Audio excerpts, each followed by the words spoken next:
حضرات میں بڑی دفعہ سوچتا ہوں جب لوگ بیان کرتے ہیں نا اپنے بزرگوں کی کرامات کہ فلاں اللہ کے ولی کی یہ کرامت ہے، فلاں اللہ کے ولی کی یہ کرامت ہے، تو ظاہر ہے یہ کتابی باتیں ہیں۔ اس دور میں ہمیں ایسا ہی لگتا ہے کتابوں میں لکھ دیا گیا ہے، لیکن سچائی یہی ہے جب میں ایک دین کے ادنا خادم کی حیثیت سے مشرق سے لے کر مغرب تک، شمال سے لے کر جنوب تک پوری دنیا میں جاتا ہوں تو میں بڑا حیران ہوتا ہوں، مجھ جیسا ناقص دین کا ایک ادنا سا نوکر کسی کو نہ بھی کہے تو سامنے بیٹھنے والے کو کلمہ نصیب ہو جاتا ہے۔ ایک دفعہ ہانگ کانگ میں ایک بچی میرے پاس آئی، وہ چائنیز تھی، مجھ سے باقاعدہ انہوں نے ٹائم لیا، اور وہ بچی ایک ایسا لباس پہن کر جس میں شرم و حیا اور آداب موجود ہوں وہ آئی اور مجھے ملی۔ میں نے اس سے پوچھا آپ کیوں آئی ہیں؟ کہنے لگی میں دعا کروانے ہیں۔ اللہ اکبر۔ تو میں نے کہا تمہارے ہاں بھی دعا ہوتی ہے؟ اتفاق دیکھیے ایک دفعہ میں لاہور سے گزر رہا تھا تو یہ فورٹ اسٹیڈیم کے پاس میں نے ایک بینر دیکھا جس کے اوپر لکھا تھا شفائیہ دعا۔ وہ 3 روزہ ایک کیمپ تھا عیسائیوں کا جس کے اندر وہ لوگوں کو دعوت دیتے تھے کہ آپ آئیں اور شرطیہ آپ کسی بھی مرض میں مبتلا ہے آپ کو شفا ہو جائے گی۔ خیر میں اندر چلا گیا، گاڑی میں نے کھڑی کروائی، وہاں گیا، میں نے ماحول دیکھا تو میرے دل میں خیال آیا یہ عیسائیت ایک اس وقت مردہ دین ہے۔ کلمہ تو جناب عیسیٰ علیہ السلام کو بھی دیا گیا تھا لیکن وہ کلمہ انہیں آج یاد نہیں ہے، اس کتاب کا حلیہ انہوں نے بگاڑ دیا ہے، تو پھر بھی یہ شفا کا دعویٰ رکھتے ہیں۔ تو میرے دل میں خیال آیا، میں نے اللہ سے استغاثہ کیا، مولا اگر ان کے جھوٹ میں شفا ہو سکتی ہے تو تیرا تو دین ہی سچا ہے۔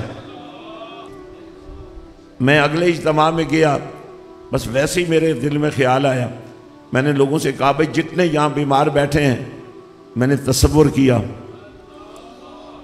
اور تصور کیا تھا جب نبی رحمت صلی اللہ علیہ وسلم ہجرت کر کے مکہ شریف سے یثرب جا رہے تھے تو 2 باتیں انہوں نے اللہ کے گھر میں کھڑے ہو کر اللہ سے کی تھی، مولا یہاں تیرا حرم ہے اور اس شہر کو چھوڑنے پر میں مجبور ہو گیا ہوں، آواز آئی کہ پیارے جہاں تو جائے گا وہیں میرا حرم بن جائے گا۔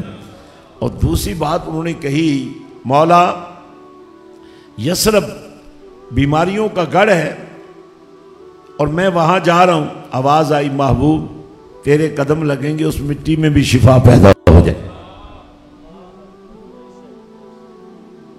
اگر صرف وہاں سے لانے والا پانی جو زمزم کہلاتا ہے آپ نوش فرما لیں تو اس میں بھی شفا ہے۔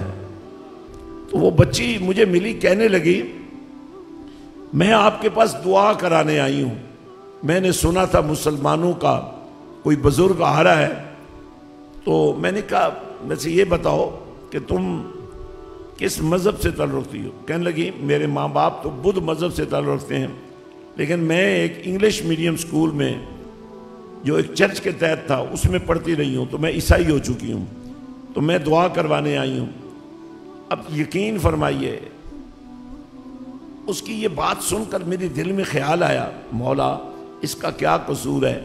پیدا بدھوں کے گھر میں ہوئی، تعلیم چرچ سکول میں پائی، عیسائی ہوگی، اس کو یہ نہیں پتا، لیکن یا اللہ اس کا دل تو نے کتنا نرم بنایا ہے جو تیرے نام پہ دھڑکتا ہے۔ اس کی اپنے ماں باپ سے کتنی محبت ہے۔ دعا کیا کرانے آئی تھی؟ کہنے لگی میرے ماں باپ بوڑھے ہو چکے ہیں، تو بھائی جوان ہیں مگر ماں باپ کی خدمت نہیں کرتے، تو میں دعا یہ کروانے آئی ہوں کہ آپ دعا کریں کہ میرے بھائی اپنے ماں باپ کا خیال رکھیں۔ تو میرے دل میں خیال ہے مولا اس کا قصور کوئی نہیں، یہ کیوں دوزخ جائے گی؟ اب یقین کریں بس میں ابھی سوچ رہا تھا